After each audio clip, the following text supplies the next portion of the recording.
नमस्कार दोस्तों। आसमान रात में काला क्यों दिखता है? बारिश की बूंदों को बादलों से धरती तक पहुंचने में कितना समय लगता होगा? क्या मौसम के बदलने की वजह से धरती के रोटेशन के स्पीड में कोई असर पड़ेगा? इस वीडियो में आपको ऐसे ही इतने मजेदार सवालों के जवाब मिलेंगे जिसे सुनकर आपके मुंह से बस एक ही शब्द निकलेगा, अद्भुत। तो चलिए बिना देरी के शुरू करते हैं हम अपने डिस्कवर्ड क्वेश्चंस के नए अध्याय को। क्वेश्चन नंबर 1, क्या आप सभी को पता है कि आसमान रात में काला क्यों दिखता है? मतलब कि डिफ्रैक्शन की वजह से लाइट तो स्कैटर होना चाहिए ना, मगर वो हमें काला ही क्यों दिखता है? तो मुझे लगता है कि आप पूछ रहे हैं कि धरती के दिन वाले पार्ट से लाइट एटमॉस्फेयर में स्कैटर क्यों नहीं होता है ताकि डार्क वाले साइड में भी रोशनी हो। तो ये केस एकदम सुबह और शाम को होता है। धरती सूर्योदय से पहले भी और सूर्यास्त के बाद भी दोनों टाइम चमकीला होता है, लेकिन जैसे धरती घूमती है और सूरज डूबता है ये लाइट गायब हो जाता है। हमारा एटमॉस्फेयर तो ज़्यादा दूर तक फैला नहीं है, ये 100 किलोमीटर से भी कम है, तो इसीलिए हमारे ऊपर कुछ नहीं है जो कि दिन वाले पार्ट से स्कैटर लाइट रिसीव करे। लेकिन पोल्स के पास का सिचुएशंस एकदम अलग हैं। गर्मियों के महीनों में सूरज हॉरिजन के नीचे नहीं जाता है और रात में भी उजाला होता है, या तो डायरेक्ट सनलाइट की वजह से या फिर स्कैटर लाइट की वजह से। इसीलिए मिड समर नाइट्स पोल्स पर कभी भी एकदम काले नहीं होते हैं। जब मेरे सामने एक क्वेश्चन आया था तो मुझे लगा कि इसे कुछ ऑब्लर्स पैराडॉक्स की तरह रेफर किया जा रहा है। सीधे शब्द में बोले तो पैराडॉक्स यानी विरोधाभास ये है कि रात में अंधेरा क्यों होता है?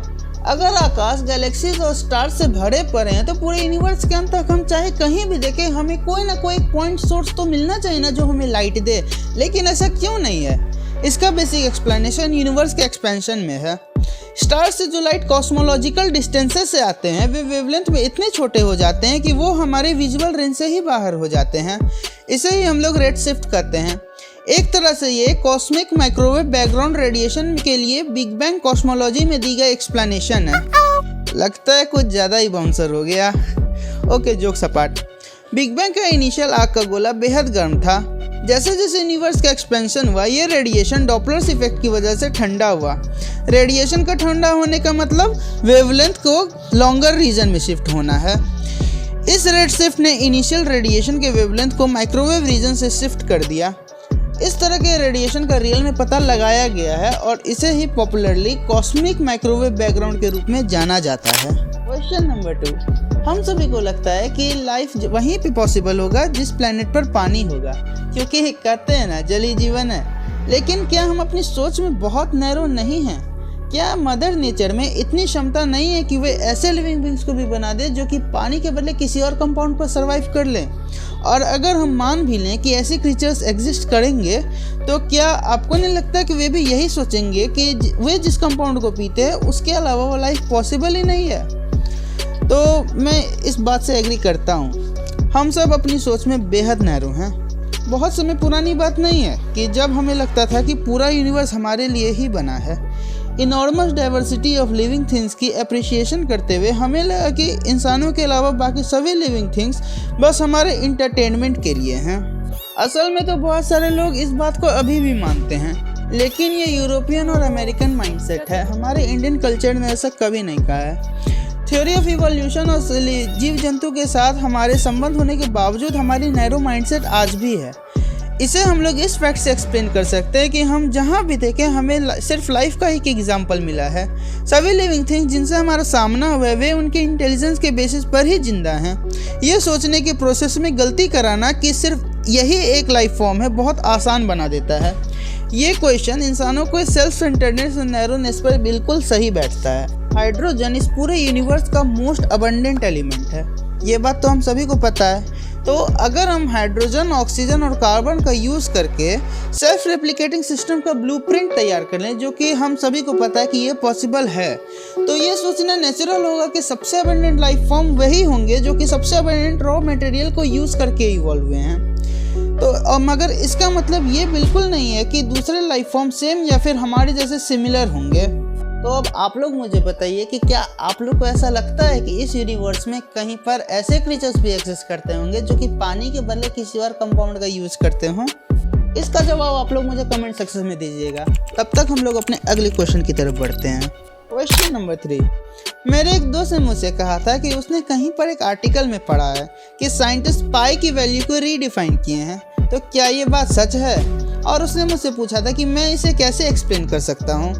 तो मुझे लगता है कि हम पाई की रीडेफिनेशन की बात कर रहे हैं, जो पाई की largest value of decimal places की कैलकुलेशन है। साइंटिस्ट इस ट्रांसेंडेंटल नंबर की डेसिमल डिजिट में कुछ रिपीटिंग पैटर्न ढूंढ रहे हैं।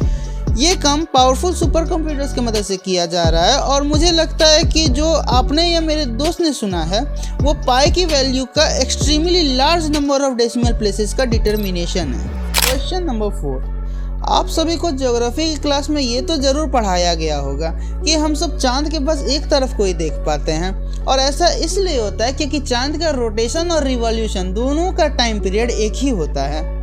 लेकिन क्या आपने कभी सोचा है कि ऐसा ही क्यों होना चाहिए? मतलब रोटेशन और रिवॉल्यूशन दोनों का टाइम पीरियड सेम ही क्यों होता है? इस कोइंसिडेंस पर सोचना सही है।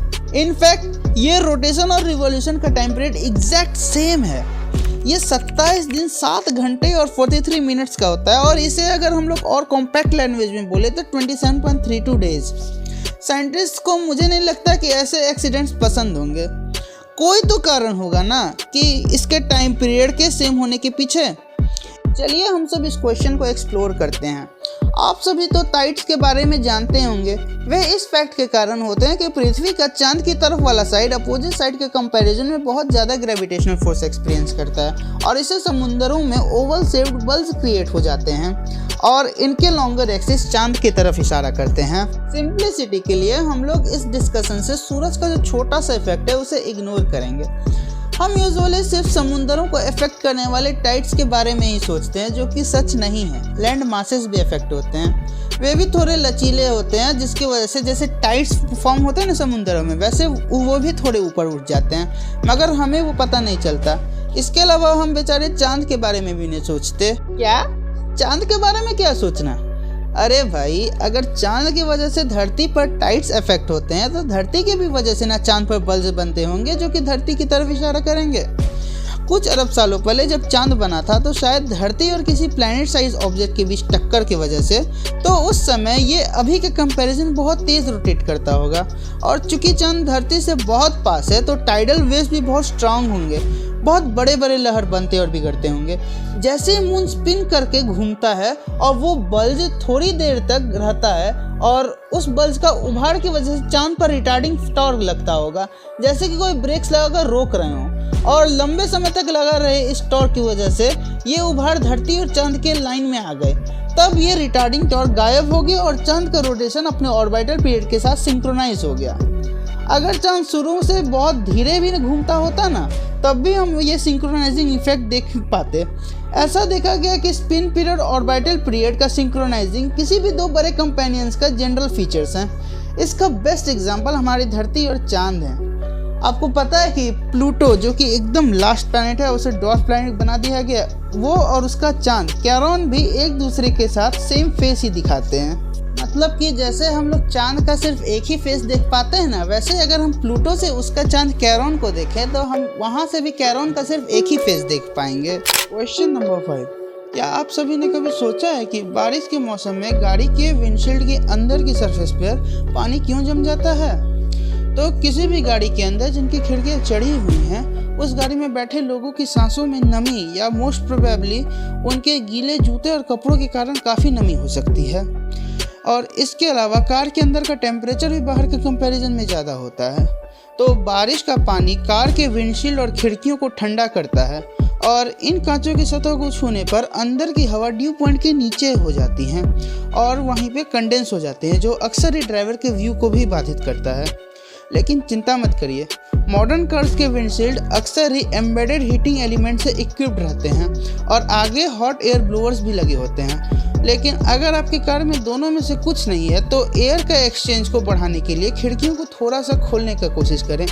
इससे टेम्परेचर और नमी की मात्रा को बरकरार रखने में मदद मिलेगी और कंडेंसेशन को भी ये कंट्रोल किया जा सकेगा। क्वेश्चन नंबर 6, मौसम के बदलने की वजह से क्या अर्थ के रोटेशन के टाइम पीरियड में कोई चेंज आएगा? तो एक इंटरेस्टिंग क्वेश्चन है ना। नॉर्मल केस में बदलते मौसम का थोड़ा इफेक्ट रोटेशन पीरियड पर होता है, लेकिन बड़े जलवायु परिवर्तन यानी क्लाइमेटिक चेंजेस सिग्निफिकेंट चेंजेस ला सकते हैं। जब मानसून में बहुत ज़्यादा मात्रा में पानी समुद्र से शिफ्ट होकर पोल्स चली जाती हैं और वहाँ बर्फ बन जाती हैं, तो क्या आपको नहीं लगता कि इससे रोटेशन पीरियड इफेक्ट होगा?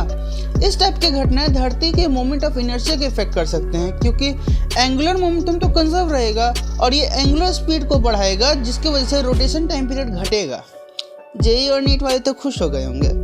जब मैं इस सवाल का जवाब ढूंढ रहा था तब मेरे दोस्त ने मुझे बताया कि एक्यूरेसी मेजरमेंट आज इस लेवल तक पहुंच गए हैं कि जब नॉर्दर्न हेमिस्फीयर में हरियाली आती है या जंगलों के एरिया में बढ़ोतरी होती है तो उससे जो नॉर्दर्न हेमिस्फीयर में मास इंक्रीज होता है और उस मास इंक्रीज की वजह से जो धरती का मोमेंट ऑफ इनर्शिया इफेक्ट होता है उसको तक हम एक्चुअल में देख सकते हैं।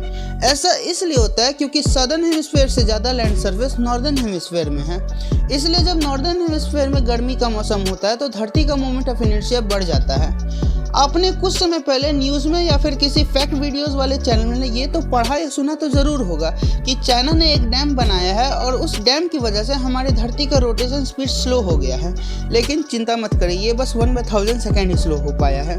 इसके पीछे भी यही कारण है जो मैंने आपको अभी इस सवाल में बताया है। और जो लोग इस फैक्ट के बारे में नहीं जानते थे, थैंक यू बोलना मत भूलिएगा। क्वेश्चन नंबर 7, बारिश की बूंद को बादलों से धरती तक पहुंचने के लिए कितना समय लगता होगा? तो मेट्रोलॉजी एक फैसिनेटिंग साइंस है। ये एक साथ सिंपल और कॉम्प्लिकेटेड दोनों है। जैसे पानी इवापोरेट होता है, वाटर वेपर ऊपर उठकर ठंडे रीजन की तरफ जाते हैं जहां वे कंडेंस होकर बादल बनते हैं।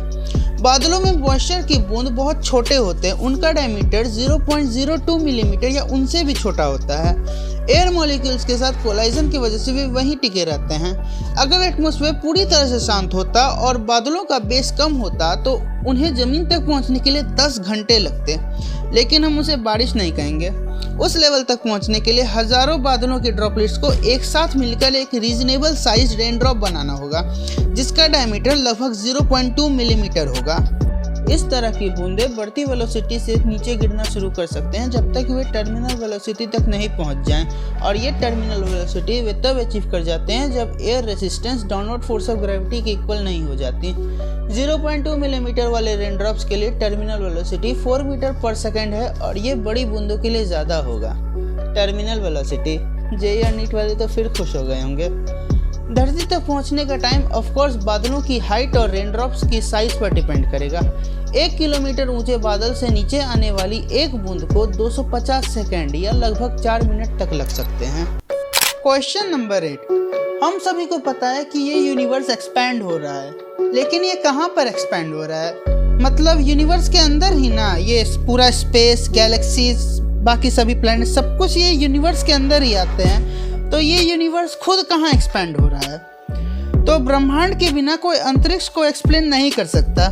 एक सेंस में ब्रह्मांड अंतरिक्ष में फैलता है जिसे वह खुद बनाता है। मुझे पता है कि ये कंफ्यूजिंग लगता है, लेकिन मुझे नहीं पता कि आपके इस क्वेश्चन का मैं कैसे जवाब दूं। प्रॉब्लम का एक पार्ट इस फैक्ट से आता है कि हमारा दिमाग ब्रह्मांड को एक 3D नॉन रिलेटिविस्टिक स्पेस के अलावा और कुछ नहीं इमेजिन कर सकता है। और लास्ट में आपके लिए एक बोनस क्वेश्चन, लेकिन इसका जवाब मैं नहीं, आपको मुझे देना है।